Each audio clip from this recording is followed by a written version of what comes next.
Bincang Kopi. Dari kopi, jadi cerita. Dipersembahkan oleh Pilo Coffee.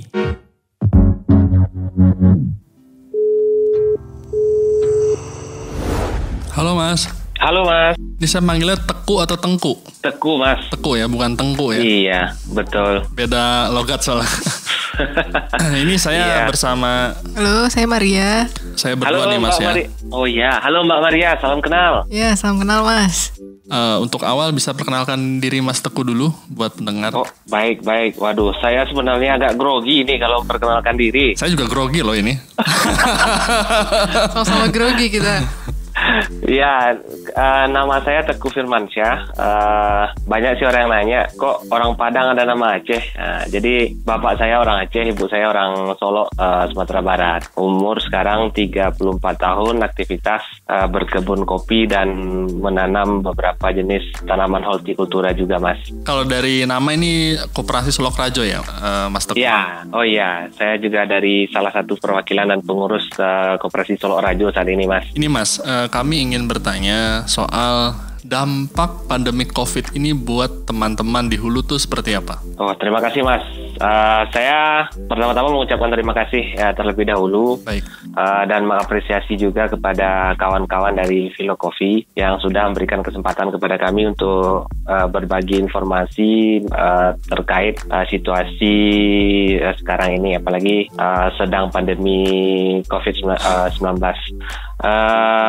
Efek yang paling terasa itu bagi kami harga kopi cukup drastis turunnya, Mas Dian. Biasanya harganya 10.000, 9.000, sekarang sampai 4.000 dan 5.000 lah paling tinggi harganya. Itu cherry-nya sekilo.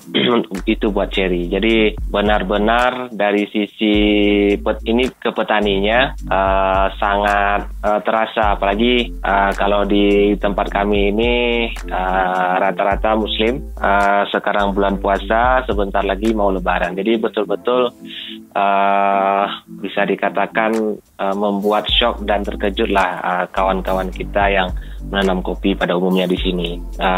Ya, bagi kami sebenarnya situasi seperti ini memang bukan di kita saja. Semua sektor baik di hilir maupun di hulu pasti akan berpengaruh. Kita juga memakluminya. Kawan-kawan di hilir pun seperti coffee shop, roastery, banyak juga yang tutup. Aktivitas-aktivitas di kota-kota besar seperti Jakarta, Surabaya, Makassar, Bali, banyak yang tutup. Jadi ya wajar saja karena ada bisa dikatakan penurunan permintaan terhadap green bean lokal itu ada sekitar 85% dari produksi atau yang biasa kami distribusikan kepada kawan-kawan coffee shop dan kawan-kawan roastery, Mas. Kalau panen ini tahun ini mulai kapan, Mas? Di Solo sendiri panen akan masuk itu sebenarnya di bulan Mei itu nanti puncaknya, Mas. Tapi di bulan April kemarin, pertengahan April sudah mulai ada tren panen yang cukup meningkat di beberapa shelter yang ada di dataran tinggi Solo di tempat kami. Nah, karena nanti Mei akan panen raya, terus di saat yang sama permintaan mulai menurun, itu bagaimana dari Mas Teguh sendiri atau Solok Rajo menghadapi mencari jalan keluar terhadap masalah ini? Ada beberapa kebijakan yang kami lakukan di tingkat pengurus koperasi. Yang pertama kita mencoba mengontak beberapa dari sisi finansial seperti lembaga keuangan pemerintah atau lembaga keuangan swasta juga kita kontak. Kita mencoba cari apakah mungkin ada setidaknya dana darurat yang bisa dipinjamkan kepada koperasi untuk menanggulangi pembelian kopi di tingkat petani atau di tingkat shelter kami nantinya, Mas. Karena kan kita belum bisa menebak COVID ini akan berapa lama berakibatnya terhadap sektor pasar kopi di hilir. Seandainya COVID ini akhir tahun mungkin baru membaik, kalau prediksi kita mungkin 6 bulan atau pertengahan tahun 2021 itu mungkin bisa dikatakan industri hilir kopi baru akan mulai normal kembali. Akan tetapi jika tidak, ini yang cukup membingungkan juga bagi kami hingga saat ini, karena sebanyak apapun uang yang kita bisa pinjam atau yang bisa kita pakai untuk melakukan pembelian kopi di tingkat petani. Kalau penyerapan pasarnya agak lambat, ya sama juga dengan bisa dikatakan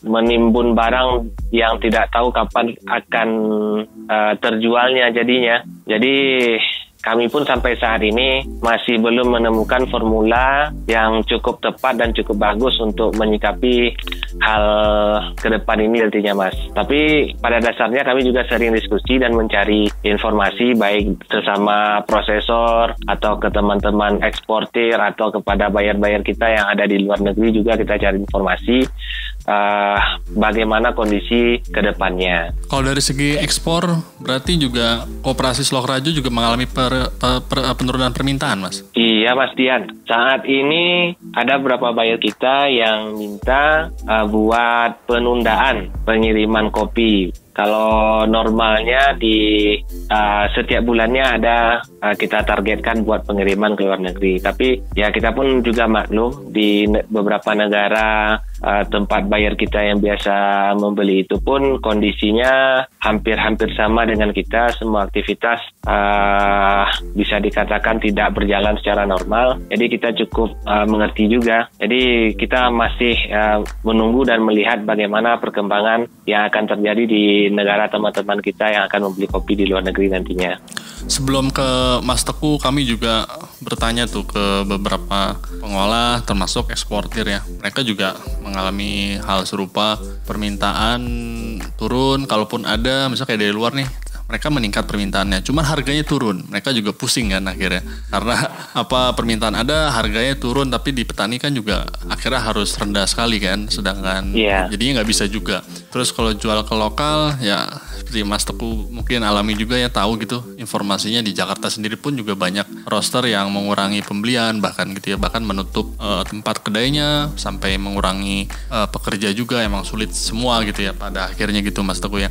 Cuman memang kan selama ini suara itu kita tahunya kan dari hilir. Nah kami juga pengen tahu dari segi hulu tuh bagaimana, terus situasinya gimana, jalan keluarnya gimana gitu kan, biar kebayang juga kan bahwa problem ini dihadapi oleh semua sektor, semua pemain lah gitu. Nah, salah satu solusi mereka juga, tentu ini mereka juga tidak kebayang gitu apakah solusi ini efektif atau tidak gitu ya. Misalkan ada yang ingin nambah gudang biar bisa menyimpan bahan baku dalam bentuk kulit tanduk atau parchment, terus pakai Grain Pro biar lebih awet gitu. Harapannya kan tadi Mas Teguh sama, kayaknya 2021 nih kayak bisa terjual gitu kan. Jadi mau nggak mau mereka nyimpan. Kalau nggak beli, tadi kan mereka sudah kerja bareng, bermitra sama petani-petani gitu. Petani juga membutuhkan kepastian pembelian gitu ya. Apalagi ada yang baru buka kebun, baru panennya sekarang gitu kan. Jadi ya shock juga gitu kan semua gitu. Tapi mereka juga nggak tahu nih sebenarnya apakah berhasil atau tidak gitu. Emang memusingkan kepala ternyata. Iya, kami pun sebenarnya gini juga Mas Dian. Di sisi tim agronomis, kita juga kasih pengertian kepada kawan-kawan yang punya kebun kopi atau petani. Kadang-kadang kan kalau di tingkat petani ini, ya mohon maaf, tingkat pendidikan dan tingkat penyerapan informasinya kan tidak sama. Ada juga beberapa permasalahan yang ditimbulkan seperti, waduh ini kami baru nanam kopi kok harganya udah jatuh, atau harganya kok turun, nah gitu. Jadi ada juga beberapa orang petani yang menanyakan seperti itu. Jadi kita memulai di bulan pertengahan April kemarin, kita sudah mulai meminta bantuan kepada tim agronomis internal kami untuk memberikan sosialisasi baik ke individu-individu atau ke key farmer yang ada di beberapa lokasi. Kita menjelaskan situasi COVID seperti ini, kemungkinan plan A, plan B, plan C-nya seperti ini. Jadi kita berharap nantinya plan yang paling terakhir ini yang bisa kita ambil inilah mungkin nanti salah satu jalan ketika semua pintu jalan yang sudah kita rencanakan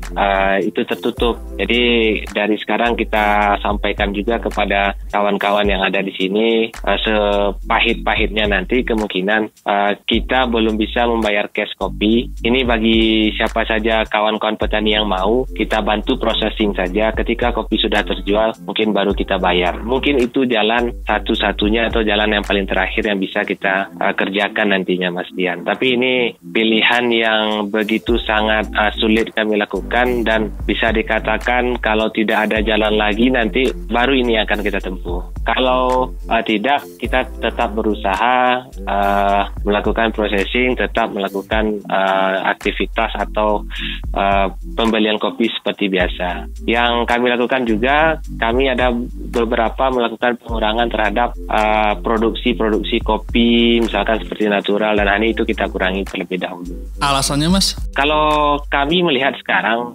pasar kopi mungkin sudah lebih banyak penyerapannya terhadap kopi-kopi buat proses giling basah lagi, Mas. Yang pertama, giling basah ini banyak digunakan buat kopi-kopi susu. Yang kedua, kita karena mengingat prosesnya bisa cepat, jadi cash flow kita pun bisa juga cepat ada putarannya lah. Kalau untuk natural dan honey, prosesnya kan agak panjang, itu membutuhkan modal kerja yang cukup besar juga, jadinya tertahan jadinya. Baik, Mas Teguh. Kalau bicara harapan nih, dari Mas Teguh sebagai orang di hulu, kira-kira berharap apa terhadap hilir? Terlepas hilir juga mengalami situasi yang sama gitu ya, kesulitan yang sama gitu. Biar mungkin teman-teman hilir juga kebayang juga ada yang bisa kolaborasi atau bisa ikut berkontribusi gitu untuk mengatasi hal-hal masalah ini bersama gitu kan. Waduh, kalau ditanya seperti ini sebenarnya saya pun agak berat hati, Mas. Saya juga memahami kondisi kita semua di hilir pun sekarang sedang susah, selain dibatasi karena memang pergerakan kita tidak diperbolehkan buat melakukan aktivitas normal. Memang ini buat kepentingan kita bersama juga. Jadi saya tidak bisa berkata apa-apa saat ini karena memang saya cukup memahami kawan-kawan di hilir itu seperti apa. Mungkin di lain waktu dan di lain kesempatan jika kita melakukan komunikasi yang intens dan lebih mengobrolnya mungkin lebih agak santai, mungkin ada saja nanti ide-ide yang bisa kita kerjakan secara bersama-sama itu, Mas Dian. Karena saya pun tidak berani dan tidak bisa terlalu memaksakan untuk kawan-kawan di hilir, Mas Dian. Kita berat juga. Iya, sama-sama memahami, sama-sama mengerti kondisi kita sendiri saat ini. Ini Mas Teguh, misalkan nanti pas panen raya harga cherry tetap jatuh gitu ya? Ya. Nanti akan ada penyesuaian kah harga green bean-nya? Ada, Mas Dian. Bagi kami, kalau kami di Koperasi Solo Rajo, kami berpikirannya begini. Di satu sisi kita mementingkan petani, tapi kita juga mementingkan kepentingan kawan-kawan di hilir juga. Karena kalau kami melihat industri kopi ini bukan hanya soal kita mencari keuntungan yang besar semata, tapi bagaimana kita berpikir antara bisnis di hulu dan bisnis di hilir itu saling ada keterikatan karena kita tumbuh sebenarnya saling bersama-sama. Ketika kawan-kawan di hilir juga tumbuhnya bagus, itu akan berefek ke kawan-kawan di hulu juga. Jadi kalau saya mengibaratkannya, ibaratkan kita satu batang tubuh. Jadi ibaratkan taruhlah kami kaki, kawan-kawan di hilir itu adalah tangan dan mata bagi kami itu untuk di luar sana. Kami menopang kawan-kawan juga memberi penglihatan kami jalan yang bagus untuk kedepannya. Jadi seperti itu saya mengibaratnya, Mas Dian. Jika ada salah satu bagian tubuh kita yang sakit, kami juga menganggap, kami juga merasakan. Karena contoh saja mungkin tangan kita yang terluka, tapi badan kita pun juga ikut merasakan, alat-alat gerak lain juga ikut merasakannya jadinya, Mas Dian. Oke, Mas Teguh. Kalau misalkan kopi spesial nih, katakan natural tadi ya. Yeah. Kalau ada roaster yang masih minat dengan harga yang sama gitu, tidak turun, Itu nanti dampaknya juga bisa ke harga ceri petani juga tetap normal gitu ya? Kurang lebih seperti itu kah, Mas Teguh? Bisa Mas Dian. Jadi, cuma mungkin tergantung nanti permintaannya berapa. Karena kalau bagi kita di sini setidaknya untuk dataran tinggi Solok itu ada 9 shelter, setidaknya ada 9 desa itu Mas Dian. Jadi misalkan kita nanti mungkin ada proyek dengan Philo Coffee misalnya. Kita mau demplot satu shelter ini kita buatkan saja khusus buat natural process. Di satu shelter ini semua petani kopi yang terhimpun dalam satu shelter kita bisa melakukan yang Mas Dian katakan tadi. Apa proses spesial gitu ya, jadi biar harga tetap terjaga gitu ya ke petani tidak turun gitu kan. Betul sekali. Itu per demplot kira-kira produksinya berapa banyak? Kalau panen raya itu per satu shelter itu saya ambil contoh saja mungkin di demplot kami yang ada di Aye Dingin, yang di base camp itu desa Aye Dingin. Ceri itu per tahunnya di base camp air dingin itu setidaknya kalau tahun kemarin itu ada sekitar 10 sampai 15 ton. Jadi itu buat cherry. Kurang lebih green bean kira-kira jadinya 3 ton lah ya. Iya, 3 sampai dengan 4 ton paling banyak. Jadi kalau ada salah satu roaster yang siap mendukung pembelian 3 ton, itu bisa menjaga harga dengan baik ya. Ya, bisa menjaga harga dengan baik. Baik Mas Teguh, mungkin kalau ada yang mau ditambahkan mungkin ada? Kalau untuk saat ini saya mungkin tidak banyak terlalu bercerita, cuma bisa mengingatkan buat kita semua saling jaga diri dan keluarga kita tetap sehat, patuhi anjuran dari pemerintah supaya masa-masa pandemi ini bisa cepat berlalu Mas Dian. Karena kita berharap kalau pandemi ini lebih lama lagi efek yang ditimbulkan juga cukup besar buat kita semua. Ketika pandemi ini cepat bisa berlalu, mudah-mudahan kita semua bisa kembali normal dan kita semua bisa menjalankan aktivitas kita dengan baik seperti sedia kala kembali. Itu saja mungkin Mas Dian. Saya berterima kasih juga kepada Mas Dian dan kawan-kawan Philo Coffee. Semoga pembicaraan kita malam ini bisa mendapatkan sebuah titik terang lah nanti buat kita semua yang ada di industri kopi. Amin Mas, amin. Baik Mas Teguh, terima kasih ya atas waktunya sudah berkenan berbagi dengan kami. Ya, terima kasih Mas Teguh. Sama-sama Mas Dian. Sekali lagi terima kasih. Ya, terima kasih Mbak. Assalamualaikum Mas Teguh. Waalaikumsalam Mas Dian. Kami berharap curahan hati ini dapat menebarkan solidaritas dan memantik nyala semangat bagi kita semua. Terima kasih telah mendengarkan Bincang Kopi. Sampai bertemu lagi di episode berikutnya.